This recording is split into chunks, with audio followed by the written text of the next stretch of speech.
Mas no meio desse caminho, alguns irão desistir, outros irão desanimar, outros irão atacar quem está colocando até mesmo sua própria liberdade em jogo para poder te defender. Mas quero deixar algo bem claro. A história não se resume somente por batalhas ganhas ou perdidas. A história se resume por aqueles que persistem e que resistem. Uma pessoa muito poderosa aqui nessa casa certinho me disse o seguinte: olha, Nicolas, presta atenção. O mundo, ele é aqui, ó. O mundo, ele dá voltas. Os mesmos asseclas que prenderam Lula também soltaram Lula. Fiquem em paz que eu ainda vou ver senador aqui da República que é ainda manipulado por ministros do STF votando a favor de impeachment de ministro em alguns anos próximos. Porque as pessoas não estão cegas. As pessoas não estão mais manipuladas. Se você entra dentro hoje de um Uber, conversa com um caixa de supermercado, as pessoas conhecem quem estão privando a liberdade das outras. Então fiquem em paz, porque 2019, Lula estava preso, Dilma tinha recentemente sido impeachmentada, e todo o sistema se juntou para poder beneficiar uma pessoa que é vergonha internacional. Vocês acham que o Brasil também não irá se juntar para poder retomar ao poder aquele que, de fato, prega uma pátria livre e não uma pátria preso? E esse nome que gera pavor, arrepios, desde professor universitário que doutrina, desde bandidos que traficam nesse país, desde criminosos que estão soltos, desde corruptos que estão aqui nesse parlamento e nesse congresso. Há somente um nome que gera arrepios, que chama Jair Messias Bolsonaro. Esse é o nome para poder dizer que ele não está sozinho. Vocês não ganharam de 10% de diferença. Vocês não ganharam de 40% de diferença. Foi 1% praticamente de diferença. Ou seja, a nova geração que está vindo está percebendo que a nossa liberdade, ela vale mais do que tudo. E as pessoas estão extremamente atentas a isso. Então, um recado para o STF. 2016, que pena que eu não tenho 35 anos, não veria como senador.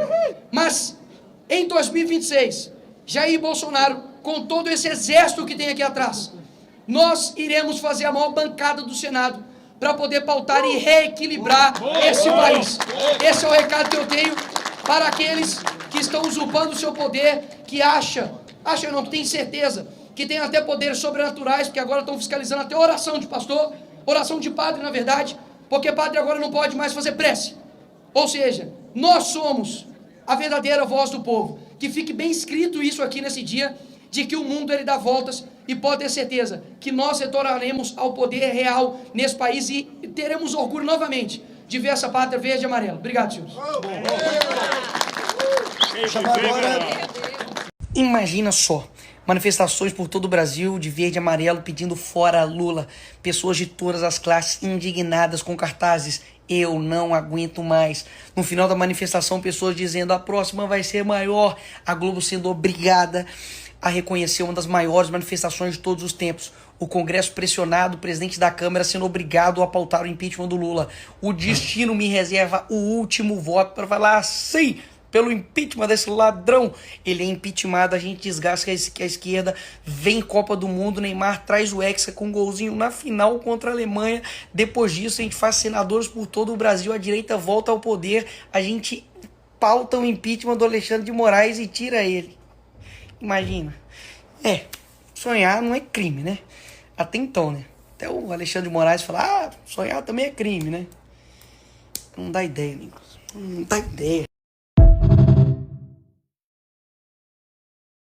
Quando nós saímos aos domingos para votar os nossos representantes eleitos, quaisquer que sejam as suas esferas, municipal, federal, estadual, nós estamos depositando um voto de confiança, mas também escolhendo uma pessoa para que nos represente no parlamento.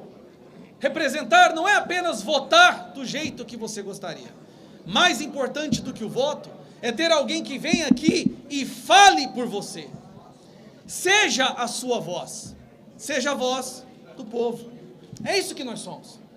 Nós existimos para sermos a voz do povo, de forma plural, da esquerda, do centro, da direita. Essa é a nossa função principal aqui. Eu acredito mais importante do que votar sim ou não em um projeto. E a função primordial, nossa, representante eleito, está sendo, me corrijo, foi destruída ao longo desses últimos anos. Hoje, uma das coisas mais perigosas que um parlamentar pode falar aqui, pode fazer aqui, é falar. É pedir por transparência, é falar em nome dos desejos, dos anseios da sua população que o colocou aqui. É pedir que a Constituição seja respeitada, que o devido processo legal seja seguido, que direitos humanos básicos e fundamentais sejam respeitados. Então hoje, todos que estão aqui, em frente às câmeras, nessa última coletiva de imprensa de 2024, são alvos. Por roubar? Por desviar emenda? Não. Por cometer crimes terríveis? Não. Por fazer parte do PCC, das facções criminosas? Não. Por falar. Ora, como nós chegamos nesse nível de coisas e muitos ainda agem como se tudo estivesse normal? O princípio fundamental de uma democracia, que é a voz do parlamentar, não existe mais no Brasil. A liberdade de expressão já não existe mais. A liberdade de expressão de um indivíduo comum qualquer já deveria ser sagrada e intocável. Quanto mais de um parlamentar que é eleito para representar centenas de milhares de pessoas. Aí, nós chegamos no nível, Van Hatten, de tamanha insanidade, onde o ministro do STF, dando um voto para instaurar a censura no Brasil, diz, Zuco, que liberdade de expressão é a mesma coisa que jogar alguém de uma ponte. Que liberdade de expressão é a mesma coisa de um homem bater numa mulher. Pelo amor de Deus!